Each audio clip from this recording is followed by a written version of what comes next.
The broadcast is now starting. All attendees are in listen-only mode.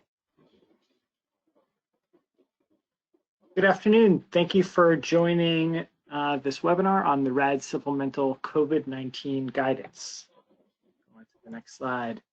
On Friday, well, actually, before we go there, just to say we're going to be accepting questions live during this webinar. Please send in your questions or use the feature to raise your hand and go to webinar to ask your questions live. We'll save the questions for the end because I think there's just a 15 or 20-minute presentation, and then we'll have plenty of time for questions. So on Friday, September 18th, I published Housing Notice 2020-09/PIH Notice 2020-26, which shows two things. It describes the availability of the Public Housing Operating Fund CARES Act funds for public housing properties that have converted or that will convert in calendar year 2020 or now 2021. The other thing this notice does is it permits PHAs to conduct one-on-one or small group resident meetings instead of large group meetings. So let's go, we'll take one at a time and start with the Operating Fund CARES Act. So just as background, the CARES Act provided an additional $685 million for the Public Housing Operating Fund in order to help PHAs prevent, prepare for, and respond to the coronavirus, including to provide additional funds for public housing agencies, normal operations, and take other necessary actions during the period that the program is impacted by coronavirus. HUD obligated these funds to PHAs in a lump sum at the end of April. They were allocated based on the PHA and project operating fund formula and the 50723s. PIH Notice 2020-07 provided guidance on eligible public housing uses. And the recently published PIH Notice 2020-24 extended the period of performance for those funds to the end of 2021. And that's going to be relevant for us shortly. So what do you need to know about the use of CARES Act operating funds in RAD? Key things. It's applicable to projects with a HAP effective date in 2020 or possibly in 2021 if PHAs still haven't spent all of the money by then. There's a maximum amount that can be used in a RAD conversion. It's at the PHA's discretion, but it's limited to the CARES Act operating fund grant amount provided to the PIC development that's converted, prorated only by the portion of ACC units in the PIC development that converted and that were moved from ACC and PIC. So if it's a whole AMP conversion, that's a very simple calculation, and if it's 50% of the app, then it's 50% of the amount that HUD obligated in CARES Act funds back in April.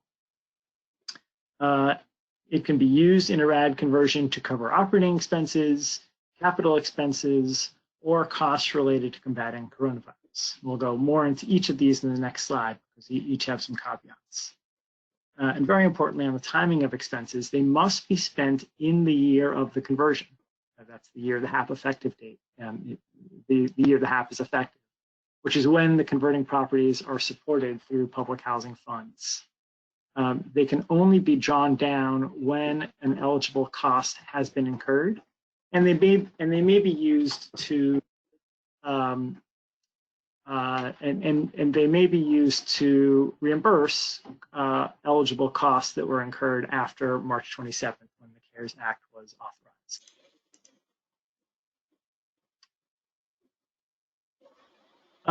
So in terms of the eligible uses, we'll go into greater detail on the three options. It can be used to cover operating expenses. Funds can be used to maintain normal operations. So of course, in a lot of cases, tenant rents are unfortunately decreasing, creating gaps in project revenue that could be made up for with the CARES Act funds, and that's just to maintain normal operations.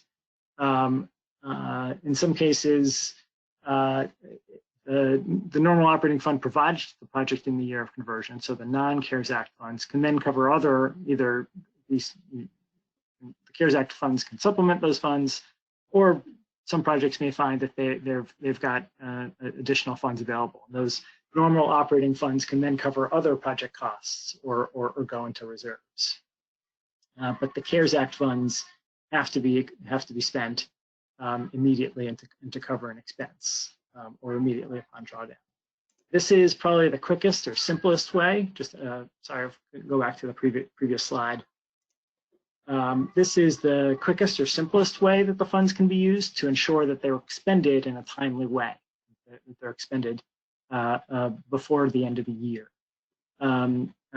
We recommend that PHAs and owners enter into an agreement describing the amount of funds that will be used for this purpose and the process for the owner to request the use of the funds. CARES Act funds can also be used to cover capital expenses. However, the amount must be identified in the project's development budget in the RAD conversion commitment prior to the conversion. In other words, it's not available to projects that have already converted because their RCCs have already been completed and the development budget can't be reopened to add more public housing sources. So this is really only available for prospective conversions. It must fund an expense that will be incurred in the year of conversion. So that which can include costs associated with acquisition, demolition, site prep, rehab or construction, financing costs, and relocation. So the notable area that's missing here is capital or operating reserves at the new site, because that's not considered an immediate expense for CARES Act purposes. And then lastly, the funds can be used for costs related to combating the coronavirus. And all of those purposes are spelled out in Section 6 of PIH Notice 2020-07. So the three major categories being activities to prepare for, prevent, or respond to COVID-19. And again, the notice goes into significant detail on what those kinds of costs are that are not typical operating costs, but are unique operating costs arising from COVID. But again, the simplest way for funds to be spent is to cover operating expenses, as that's an eligible use and ensures a quick use of the funds. Unlike normal operating funds or capital funds that are transmitted in the year of conversion, the processing is a little bit different here. PHAs can only draw down the funds from LOCs when there's an eligible cost. So there has to be a process where the owner provides the PHA a request for the funds for an eligible project expenditure, and upon receipt, expends those funds and then reports back to the PHA on the expenditure of those funds. The PHA then is reporting the use of the CARES Act funds on its financial data schedule, and PIH has just issued a notice 2020-24, mentioned earlier, that goes into great detail on how PHAs would be reporting the use of CARES Act funds.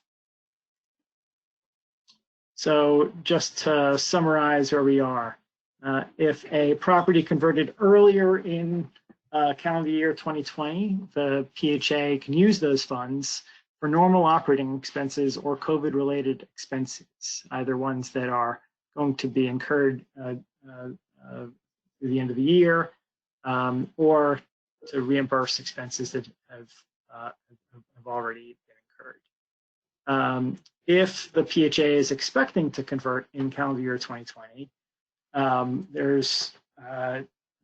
it can, well, first of all, because it's still in public housing, it can spend those funds now as public housing and can spend those funds for any of the same eligible purposes, or for operating, for COVID-related expenses, or for capital.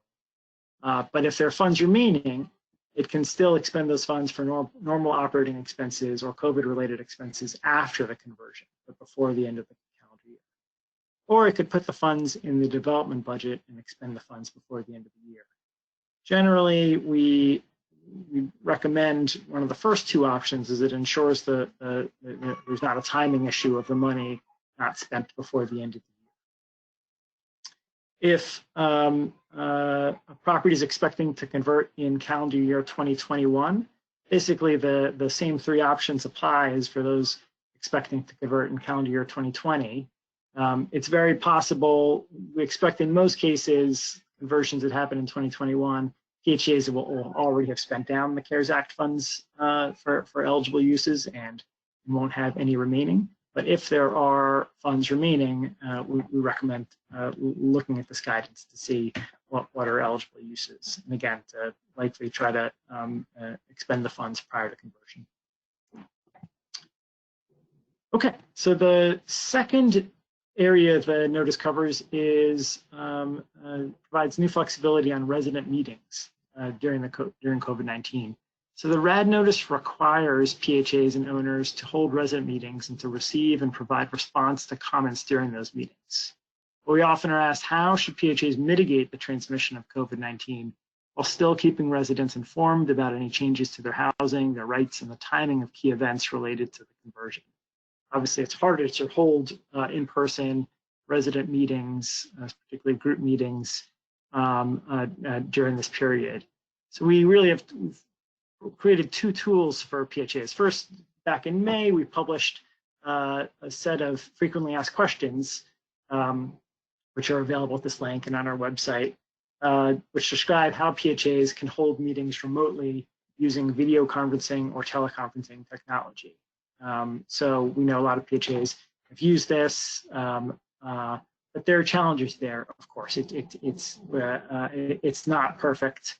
There are sometimes challenges with getting residents access to the right technology and really using it effectively, and trying to replicate the spirit of the benefits of an in-person resident meeting. So PHAs have often asked if they could, in lieu of that, hold smaller meetings, have one-on-one meetings with residents, or meet in hyper small groups in lieu of larger group meetings. And so that's what this notice allows. Go to the next page.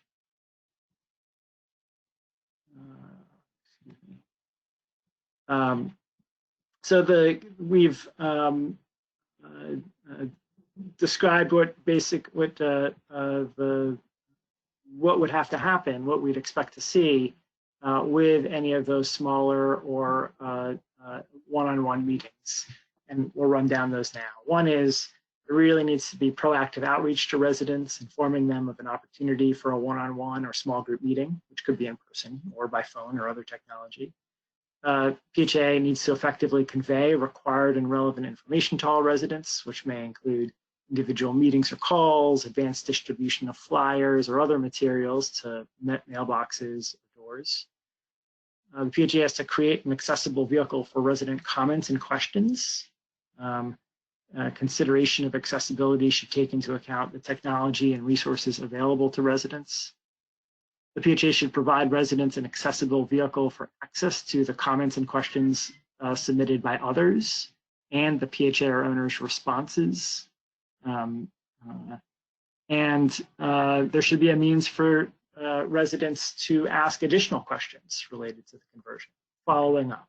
So this is, in some sense, replicating some of the dynamic you might get in a large in-person meeting where one resident might come with one set of questions, then they listen to another resident's questions, and it sparks additional questions or comments that they have, which is very healthy in the process, but hard to, more challenging to do when we can't all meet together in person. So we expect to see PHAs, if they're using this option, to take steps to replicate some of that dynamic. Of course, they should be accommodating the needs of persons with disabilities or with limited English proficiency, and the PHA should be documenting how those communications occurred and who participated. We don't require that HUD pre-approve the precise manner that you conduct your resident meetings, but are very happy to talk through with anyone if you want to describe how you'd like to go about it, looking for some feedback. we have folks who are available to consult as needed. And that's it. So those are the two topics covered in this notice. Please let us know if you have any questions so far. Please use the raise your hand feature or submit your question. Sorry, not through this email address, but through the question box in the GoToWebinar window, and we will see what we can answer. Anything we can't answer, we'll get back to you afterwards.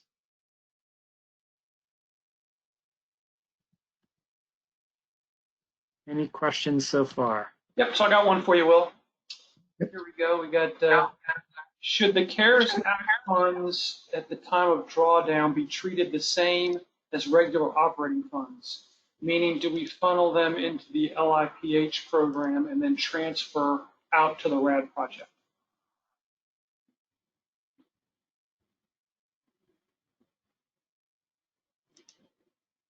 So I would refer to the question to the recent PIH notice on the reporting and accounting for the CARES Act funds. There are some differences with how the PHA is to treat the drawdown of the CARES Act funds that is different from the normal operating funds. And I don't want to misspeak, but I know the notice is very thorough on that question. So if you can, please review that notice. And if you still have a question related to how that would work, please send it in to us and we'll get it answered. Great. Next one is, are the CARES Act funds available for mod rehab properties that are looking to pair with their local PHA in the conversion? CARES Act operating funds are not available for mod rehab conversions. There are mod rehab properties are treated separately under the CARES Act with mostly funds that are available to cover reductions in increases in HAP expenses related to tenant rent decreases. PIH has issued a separate notice on CARES Act funds for mod rehab properties that I would refer you to, and then we can send you the link for. Great. Next question is, what kind of documentation is HUD looking for related to small group or individual meetings with residents? The owners have to demonstrate meeting with every resident. No, the owner does not have to show that they've met with every resident. If the PHA owner is choosing to utilize small group meetings, that could be in combination with other approaches. The PHA owner might offer a joint teleconference, might offer individual or small group meetings with populations or for whomever wishes to participate in those instead of a teleconference. There's no requirement that 100% of residents need to participate. Just like in oftentimes before COVID, folks would hold resident meetings, and you might get 30 or 40% of residents coming to the first meeting, and maybe a different slug of 20 or 25% coming to the second meeting. But not everybody needs to participate in a meeting. Certainly, it's their choice. PHAs and owners should provide a slew of opportunities to make sure residents are informed and can be engaged. We strongly recommend erring on the side of over communicating versus trying to do the kind of the minimum required, because residents' needs are going to be different based on acuity levels and other things. And then a clarification, are any similar CARES Act funds going to be available for PRAC conversions? The properties converting through PRAC, it's a bit early now in our PRAC conversion process to speak to that. We are all hoping, of course, that the need for special CARES Act funds will wane over the next few months, and we're only beginning to convert properties through coming from 202 PRACs. We're certainly planning to have to be able to fully fund the Section 8 HAP contracts when those conversions happen, even if there are reductions in tenant rents. But PRAC conversions don't have a special slug of funds available for kind of COVID-related expenses or things like that. Great. Next question, are the funds already in locks, and how would the field office know which projects and how many units make up the amounts in locks? Yes, the funds are already in locks unless the PHA has drawn down the funds and expended them. The eligible amounts would be based, again, on a pro rata amount of the obligation by project, which should all be on PIH's operating fund website. But we can also, at least certainly for internal monitoring purposes, would be relying on a centralized spreadsheet to track that. That's all I've got at the moment, Will.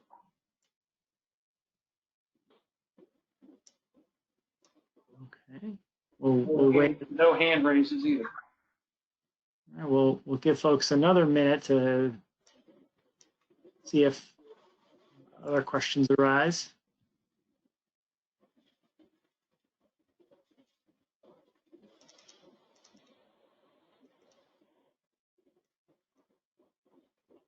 Okay, well, thank you all for participating. Please feel free to send us additional questions as you may have them, and we will respond to them as quickly as possible. And again, thank you for joining us this afternoon. Take care.